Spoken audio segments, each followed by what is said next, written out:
네, 안녕하세요. 저는 대구과학고등학교에서 4년째 근무하고 있는 물리교사 박준홍입니다. 오늘 이번 시간을 통해서 물리학 실험 및 일반 물리학 실험 수업 사례를 공유하고자 합니다. 이번 발표를 통해 저희 교육 경험을 공유하고 유익한 시간이 되었으면 합니다. 감사합니다. 첫 번째, 교육과정과 강의 계획서에 대해 자세히 설명드리겠습니다.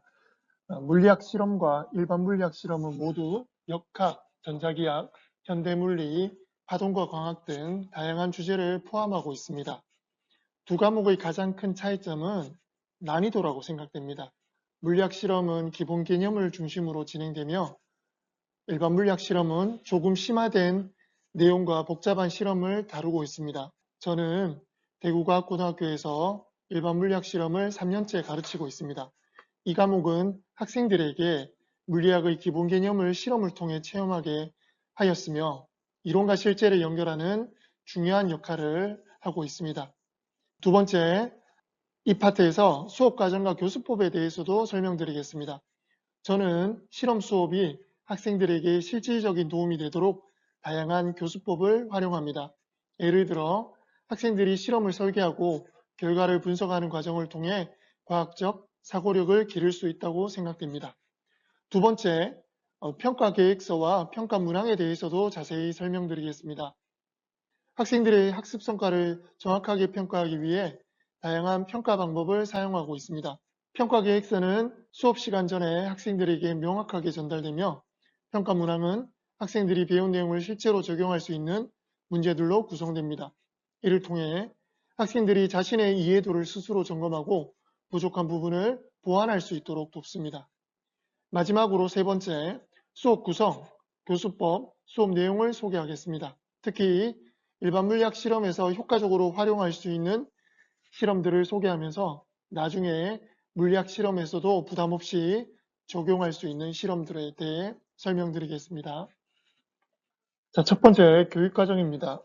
물리학 실험은 2015 개정 교육과정을 중심으로 말씀드리고 일반 물리학 실험은 공동 AP 표준 교육과정으로 설명드리겠습니다. 자, 물리학 실험은 전문교과 1영역에 제가 한번 표시해 볼까요? 전문교과 1영역에 중과학 계열 속에 있는 과목입니다. 이 과목은 물리학 1 또는 물리학 2를 이수한 학생들이 선택할 수 있는 교과목으로 물리학의 다양한 실험을 통해 이론과 실제를 연결하는 중요한 학습 기회를 제공한다고 생각됩니다. 물리학 실험은 주제가 실험의 기초, 역학, 전자기학, 광학, 현대물리 영역의 실험으로 구성되어 있습니다. 저 같은 경우에는 실험의 기초 시간은 실험 장비를 다루기 위해 필요한 소프트웨어를 설명하는 시간으로 활용하였습니다. 우리 학교의 일반 물리학 실험에서는 파스코라는 장비를 이용하였는데요. 거의 모든 실험에서 파스코 장비를 사용하였습니다. 이 파스코 장비는 정확한 측정과 데이터 수집을 가능하게 하며 오차율이 굉장히 적어 학생들이 실험 결과를 보다 정밀하게 분석할 수 있도록 도와주었습니다. 이 과정에서 사용하는 프로그램이 있는데요. 캡스톤이라는 파스코 프로그램을 이용합니다. 캡스톤은 다양한 실험 데이터를 수집하고 분석하는데 매우 유용한 소프트웨어입니다. 저는 2시간 정도의 시간을 할애해서 실험에서 주로 사용하는 기능 위주로 오리엔테이션 시간에 캡스톤 프로그램의 사용 방법을 학생들에게 설명하였습니다. 물론 내용이 방대하여 모든 것들을 가르칠 수는 없지만 매뉴얼을 공유하고 실험에서 꼭 필요한 부분들을 학생들에게 주지시켰습니다. 그리고 학생들이 프로그램을 효율적으로 사용할 수 있도록 주요 기능과 사용법을 단계별로 천천히 설명하였으며 실습을 통해 직접 프로그램을 다루어 보는 시간도 가졌습니다. 그리고 실험 실습을 하면서 그 활용하는 능력이 키워지는 걸 볼 수도 있었습니다. 또한 학생들이 나중에 다시 볼 수 있도록 프로그램 사용 방법을 영상으로 만들어서 공유하였습니다. 이러한 영상 자료는 학생들이 언제든지 참고할 수 있어서 반복학습에 큰 도움을 주었습니다. 이렇게 영상을 만들게 되면 불필요한 질문을 줄이게 하여 학생들에게도 저에게도 매우 유용하게 활용했습니다. 학생들이 스스로 학습할 수 있는 환경을 제공함으로써 수업의 효율성을 높일 수 있었습니다. 뒤쪽에 다시 캡스톤 프로그램에 대해서 더 자세하게 말씀드리겠지만 캡스톤 프로그램은 데이터 수집, 실시간 그래프 생성, 분석 등 다양한 기능을 제공해서 학생들이 실험 데이터를 보다 쉽게 이해하고 분석할 수 있도록 도와주었습니다. 학생들이 이 프로그램을 활용하여 실험을 진행하면서 과학적 사고력과 문제 해결을 키울 수 있도록 하는 것이 저희 실험 목표입니다. 물론 실험 실습이 아닌 연구활동에서도 캡스톤 프로그램을 학생들이 많이 이용하는 걸 볼 수 있었습니다. 이러한 방식으로 수업을 진행한다면 학생들이 물리학 실험을 통해 얻는 학습 효과가 극대화될 수 있다고 생각됩니다. 실험을 통해 얻은 데이터와 결과를 바탕으로 이론을 검증하고 실제로 적용해 보는 과정을 통해 학생들은 물리학의 원리를 보다 깊이 있게 이해할 수 있게 된다고 생각됩니다. 2015 개정 교육과정에서 전문교과 1영역에 속하는 물리학 실험 과목은 성취도 3단계로 구성이 됩니다. 제가 표시 한번 해볼게요. 이 성취도는 A, B, C로 나눌 수 있는데요. 각각의 점수 구간은 다음과 같습니다. 80점에서 100점이 A이고요. 60점에서 80점이 B, 60점 미만이 C입니다. 이러한 평가 체계는 성적 산출에 대한 부담감을 줄여주어 학생들이 학습 과정에서 느끼는 스트레스를 덜어주는 데 도움이 된다고 생각됩니다. 5단계보다는 3단계 평가에서 학생들이 받는 스트레스가 줄어드는 걸 확인할 수 있습니다. 이와 같은 평가 체계를 활용하면 학생들은 점수에 대한 압박에서 벗어나 보다 자유롭게 학습을 설계하고 실험에 집중할 수 있게 하였습니다. 이를 통해 교사들도 학생들에게 실질적으로 도움이 될 수 있는 수업을 설계하고 운영하는데 더 많은 여유를 가질 수 있었습니다. 예를 들어 보다 창의적이고 다양한 실험을 시도하거나 학생들이 스스로 탐구할 수 있는 프로젝트 기반 학습을 도입할 수 있었습니다. 이러한 접근 방식은 학생들이 물리학의 개념을 깊이 있게 이해하고 실험을 통해 직접 경험하며 학습할 수 있는 기회를 제공하였습니다. 또한 평가 방식의 유연성은 교사들에게도 긍정적인 영향을 미친다고 생각됩니다. 성적 산출에 대한 부담이 적어지면 교사들은 학생 개개인의 학습 과정에 더 많은 주의를 기울일 수 있습니다. 이를 통해 학생들의 개별적인 학습 스타일과 필요에 맞춘 맞춤형 지도를 제공할 수 있으며 이는 전체적인 실험, 실습에서 효과를 높이는 데 큰 도움이 될 수 있다고 생각됩니다. 자, 이번에는 일반 물리학 실험입니다. AP 표준 교육 과정을 따르는 일반 물리학 실험은 한 학기당 총 34차시 수업으로 구성되어 있습니다. 지금 1학기가 끝나는 시점인데요. 저도 일반 물리학 실험 1을 하면서 11개의 실험을 진행하였습니다. 보통은 한 학기 동안에 11개에서 12가지의 다양한 실험을 진행하며 이를 통해 학생들이 물리학의 여러 중요한 개념을 실험을 통해 직접 경험하고 이해할 수 있도록 합니다. 구체적으로 말씀드리면 중간고사 전까지 약 6개의 실험을 수행하며 물론 일반 물리학 실험에서 중간고사는 한번 저희 같은 경우에는 중간고사를 치지 않고 기말고사만 치는 평가 계획을 가지고 있습니다. 그리고 중간고사 이후부터 기말고사까지 약 5개의 실험으로 추가 진행합니다. 이와 같은 수업 구조를 통해 학생들이 학기 초반부터 다양한 실험을 경험하고 학습할 수 있도록 계획하였습니다. 일반 물리학 실험 1에서는 주로 운동역학, 열역학, 파동에 대한 실험을 다루었습니다. 운동역학 실험에서는 뉴턴의 운동법칙과 같은 기본 개념을 심도 있게 다루었으며 이를 통해 학생들이 운동법칙의 실제 적용 사례를 이해할 수 있도록 하였습니다.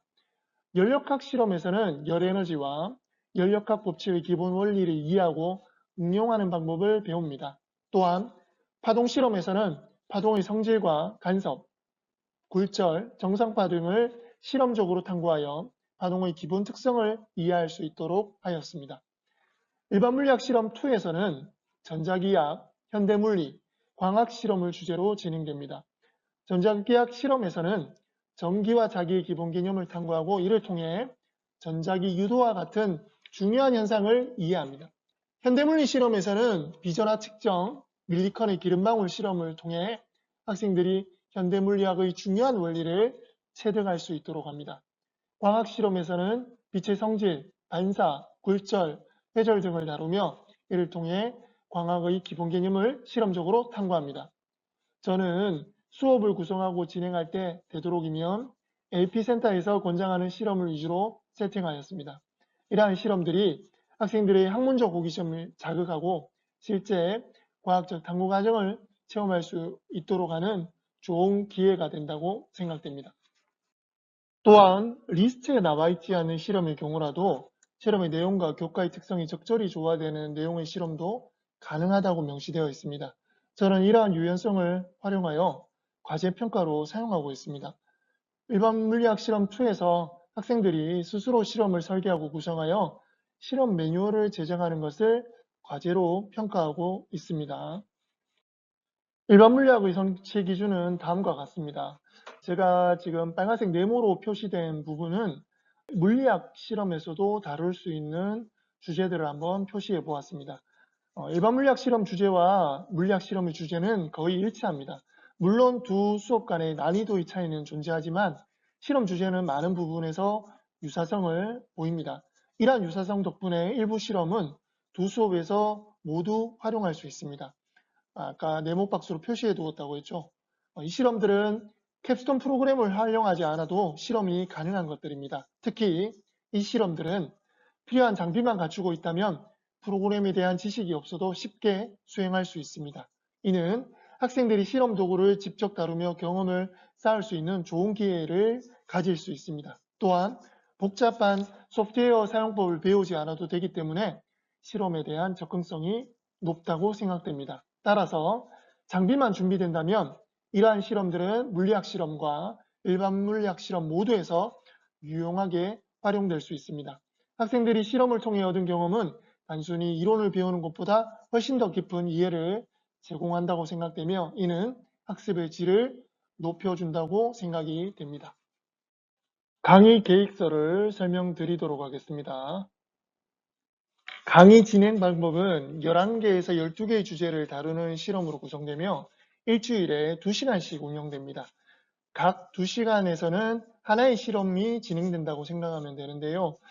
실험 수행 전에 학생들은 사전 보고서라는 걸 작성해야 됩니다. 예비 보고서와 같은 말입니다. 실험이 끝난 후에는 결과 보고서를 작성해야 됩니다. 사전 보고서의 내용은 저희가 연구활동을 하고 결과 보고서를 적을 때 보면 첫 번째 나오는 것들이 있죠. 이론적 배경, 실험 과정, 이런 것들이 사전 보고서에 들어가고 특히 매뉴얼을 읽어보면서 실험에 대한 궁금증에 대해서 기술하도록 되어 있습니다. 수행평가는 원칙적으로 학교에서 모두 수행하는 것이 맞지만 사실 2시간 실험에서도 빠듯하기 때문에 결과 보고서를 작성할 수 있는 시간은 절대적으로 부족합니다. 그래서 결과 보고서는 일주일 정도의 시간을 주고 클래스룸을 활용해서 제출받고 있습니다.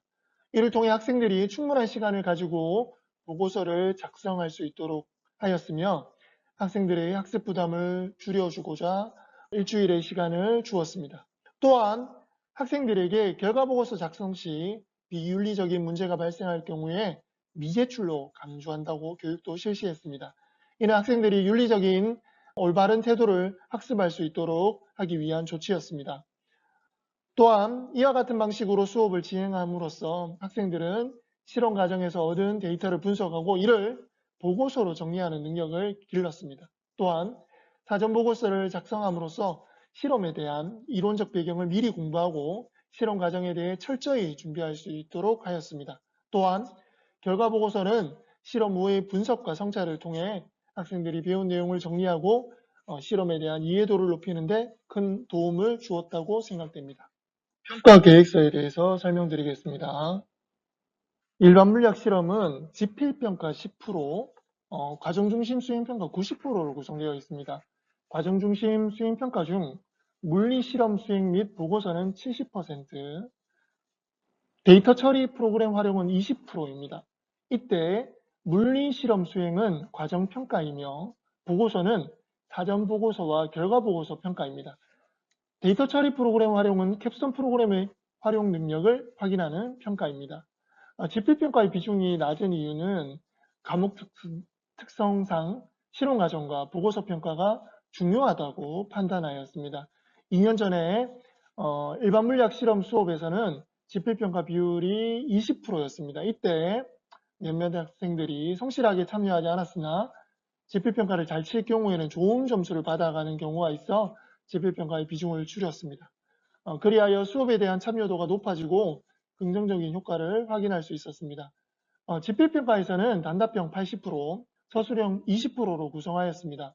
이때 수행평가를 80% 이상 실시하는 과목에서는 농구수령의 과정중심 수행평가를 20% 실시하기 때문에 서술형 지필평가 20%를 대체할 수 있었습니다. 이렇게 되면 수업의 참여도가 높아지고 지필고사 채점이 용이하여 수업의 질도 향상시킬 수 있었습니다. 과정중심 평가에 대해서 구체적으로 말씀드리겠습니다. 전체 평가의 70%를 차지하는 물리 수행 및 보고서는 사전보고서, 실험 수행, 결과보고서 평가로 이루어져 있습니다. 각 평가 요소는 명확한 평가 기준에 따라 평가되고 해당 점수를 부여하였습니다. 특히 결과보고서 평가는 11개에서 12개의 보고서를 평균하여 최종 점수를 부여하였습니다. 제출 시기는 사전보고서는 실험 직전에 제출하며 결과보고서는 실험 수행 후 일주일의 시간이 주어 제출하도록 하였습니다. 실험 수행 평가는 수업 시간 중에 학생들의 실험 태도, 매뉴얼 숙지 여부 등을 확인해서 평가하였습니다. 나머지 평가의 20%를 차지하는 데이터 처리 프로그램 활용 평가는 파스코의 실험 장비와 연계된 캡선 프로그램의 기본적인 사용법과 그래프, 해석 능력을 평가하였습니다. 이와 같은 평가 구조는 학생들이 단순히 이론을 배우는 데 그치지 않고 실험을 통해 실제로 학습한 내용을 적용하고 이해하는 데 중점을 두었습니다.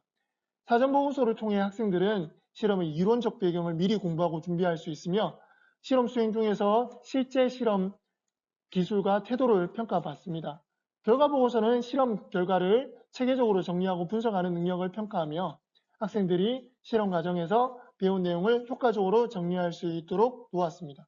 또한 데이터 처리 프로그램 활용 평가를 통해 학생들은 최신 실험 장비와 소프트웨어를 활용하는 능력을 키울 수 있었습니다.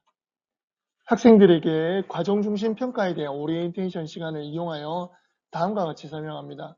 실험 보고서는 사전 보고서와 결과 보고서가 있다. 그 다음에 개인별 작성은 실험 결과는 조원들끼리 같아도 되지만 결론은 개인별로 달라야 된다. 파일명은 이렇게 해달라.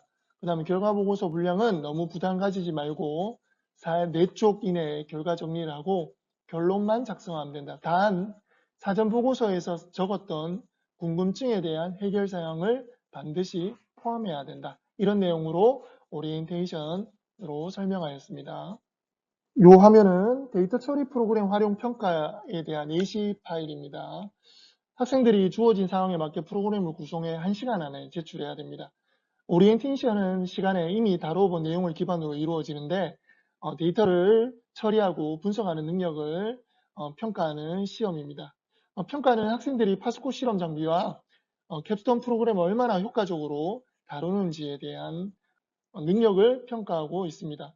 또 1시간이라는 제한된 시간 안에 주어진 과제를 완수해야 되기 때문에 학생들은 시간 관리 능력과 효율적인 작업 방식을 연습할 수 있습니다. 결론적으로 데이터 처리 프로그램 활용 평가는 학생들이 실험 데이터를 정확하게 처리하고 분석하는 능력을 평가하며 과학적 탐구 능력을 향상시키는 데 중요한 역할을 한다고 볼 수 있습니다. 평가 문항 일부에 대해서 한번 보여드리도록 하겠습니다. 자, 처음 일반 물리학 실험 과목을 맡았을 때 지필평가를 어떻게 구성할지 많은 고민을 했습니다. 여러분의 고민과 경험을 통해 최종적으로 실험 과정 중에서 학생들이 자주 하는 질문, 실수를 많이 하는 실험 수행 과정, 그리고 실험 주제에서 가장 중요한 결과를 중심으로 지필평가 문제를 출제하였습니다. 첫 번째 문항은 소리 공명에 대한 문제인데요. 이 문항은 학생들이 보고서를 제대로 작성했는지를 평가하기 위해 출제되었습니다. 학생들이 실험에서 얻은 수치를 주고 이를 바탕으로 결과를 도출하도록 요구하였습니다.